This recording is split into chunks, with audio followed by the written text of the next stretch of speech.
رہبانیت کے اندر آپ کو معلوم ہے کہ سیلف اینیہیلیشن، انگریزی الفاظ جو ہیں وہ زیادہ بعض لوگوں کے لیے واضح ہوں گے، نفس کشی، نفس کو کچل دینا، ختم کر دینا، مار دینا، یہ رہبانیت میں ہوتا ہے، اسلام میں نہیں ہے۔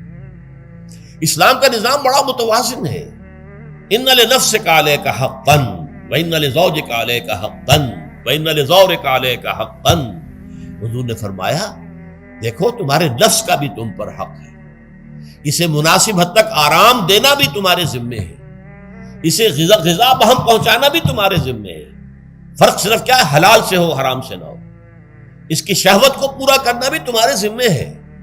فرق صرف کیا ہے؟ جائز راستے سے ہو، حرام سے نہ ہو۔ اس کا نام ضبط نفس ہے، سیلف اینیہیلیشن، نفس کو کچل دینا۔ یہ جو تپسیاں جو ہیں ہندو سادھو کرتے رہے ہیں، اور جو سب سے زیادہ معاملہ جو ہے وہ جو راہب ہوتے تھے حضرت مسیح علیہ السلام کے پیروکاروں میں، انہوں نے تاریخ کے اندر جو مثالیں دی ہیں اس کا جو ہے اندازہ کرنا مشکل ہو جاتا ہے کہ کس درجے وہ لوگ اپنے نفس کو کچل دیتے ہیں، جس کا قرآن مجید میں سورہ حدید میں ذکر بھی ہے۔ اکثر لوگ تو پابندی نہیں کر سکتے تھے، اپنے اوپر پابندیاں لگانے کے بعد غلط راستوں پر بھی چل پڑتے تھے، لیکن جو لوگ ان پابندیوں کو نبھاتے تھے وہ کس انتہا تک جاتے تھے۔ کبھی آپ جو ہے ہسٹری آف کرسچن موناسٹسزم پر جو تاریخ کی کتابیں لکھی گئی ان کو پڑھیں تو اندازہ ہو۔ مولانا مودودی نے تفہیم القرآن میں اس کا کچھ حوالے دیے ہیں، اور واقعہ یہ کہ رونگٹے کھڑے ہو جاتے ہیں انسان پر کہ اس درجے میں انہوں نے اپنے نفس کو کچلا۔ ہمارے صوفیہ کے ہاں بھی بعض ایسی روایات صحیح ہیں یا غلط ہے بیان کی جاتی ہیں، لیکن اسلام کا اصل معاملہ کیا ہے؟ توازن، اعتدال۔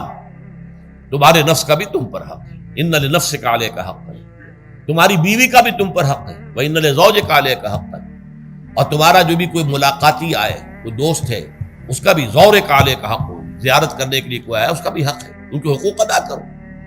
حضرت عبداللہ ابن عمرو بن العاص رضی اللہ تعالی عنہما صحابہ کرام میں اس اعتبار سے بہت ممیز تھے کہ ان پر عبادت جو ہے، عبادت گزاری کا اتنا غلبہ ہو گیا تھا، ہر روز روزہ رکھتے تھے اور رات کو پوری رات کھڑے رہتے تھے۔ حضور کو اطلاع دی گئی، حضور نے طلب کیا فوراً، آپ نے فرمایا یا عبداللہ الم نخبر، کیا ہمیں یہ خبر نہیں دی گئی انک تصوم الدہر وتقوم اللیل، کہ تو ہمیشہ رات کو کھڑا رہتا ہے نماز میں اور ہر روز روزہ رکھتا ہے۔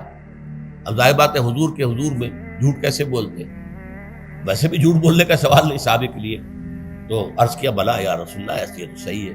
فرمایا لا تفعل، ہرگز ایسا مت کرو، فإن لنفسك عليك حقا وإن لزوجك عليك حقا وإن لزورك عليك حقا، تمہارے نفس کا بھی تم پر حق ہے، روزہ رکھو بھی اور افطار بھی کرو۔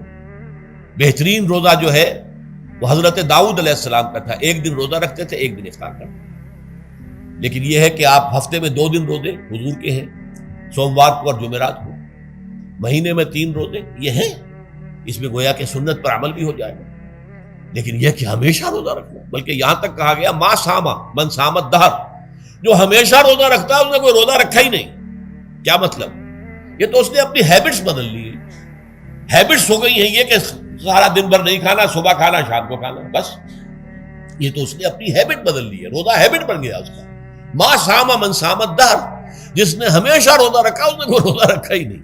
اس لیے کہ روزہ تو در حقیقت اس شخص پر شاخ گزرتا ہے جس کو عادت ہے دن میں کھانا کھانے کی، اس کو دن کے اندر 3 کھانے کھانے کی عادت ہے، تبھی تو وہ شاخ گزرے گا۔ اگر وہ عادت ہی آپ نے بدل لی ہے تو ظاہر بات ہے کہ پھر روزے کی جو برکت ہے وہ تو ظاہر نہیں ہوگی۔